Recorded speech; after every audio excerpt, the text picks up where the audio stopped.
All right, let's take another quick look at gold.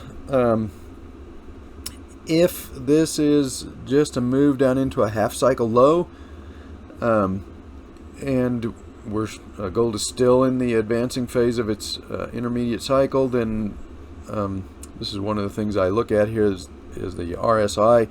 If you're in the advancing phase of an intermediate cycle, RSI will tend to kind of get embedded in the overbought condition. You can see here this was what was happening, and then when it does correct, it doesn't tend to embed in the oversold condition, and it tends to rally pretty quickly once price does get oversold. I'm using the 3-day RSI here. That's generally what I use for a half cycle low, although sometimes the 5-day RSI will also get oversold. So we had a huge attack in the mining stocks yesterday. You can see here kind of the same thing in silver, and let me convert this over to the 5-day RSI for both of these. All right, so you can see the 5-day RSI is just now getting oversold in the miners. It's kind of the same thing in silver. I've said this before. You know, the Fed has been very clear. They want to raise rates. They want to try and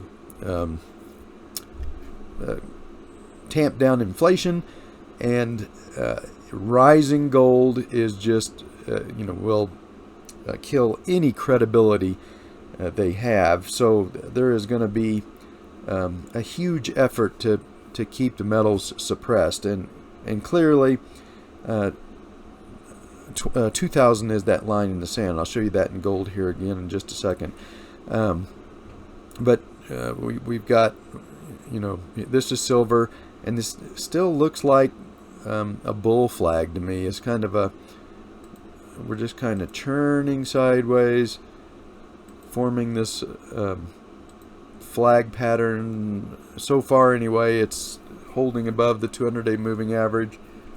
So I'm still, like I said, I'm still leaning slightly towards this resolving to the upside, and metals not having to drop down into an intermediate cycle low. But go back to gold. But as you can see,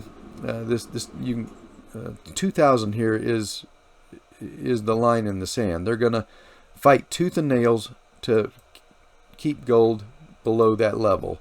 So you can see here we got the big breakout, and then the very next day we get like a 60-point crash that takes gold right back below that 2000 level. That kind of action is never going to happen naturally.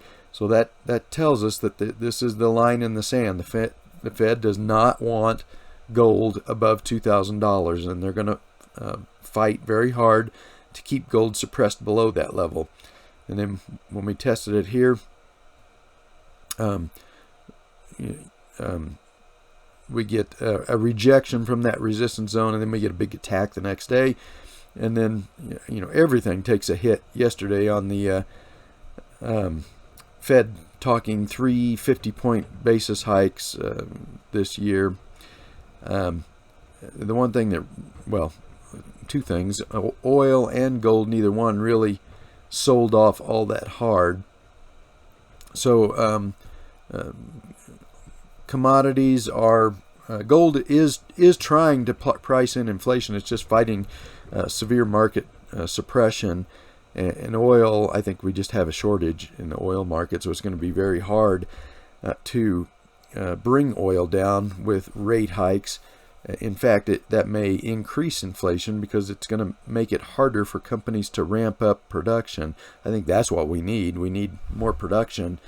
And if rates are higher, it's going to be harder for energy companies to fund new projects to bring more production on. So I don't think the rate hikes are going to bring down inflation like the Fed is hoping. And the metals here are, gold anyway, is trying to fight off the suppression to keep it locked below this 2000 level. So we'll just have to kind of wait and see. Like I said, I'm slightly biased to the upside still, and that gold will eventually break this suppression, and then once it does break through 2,000, we could have a huge surge to the upside. That's usually what happens when a market is artificially suppressed. Once the manipulation breaks, you'll get a really big move to the upside. So that is a possibility here. But we've got to, gold has to break this this roadblock that the cartel is putting in its way at $2,000.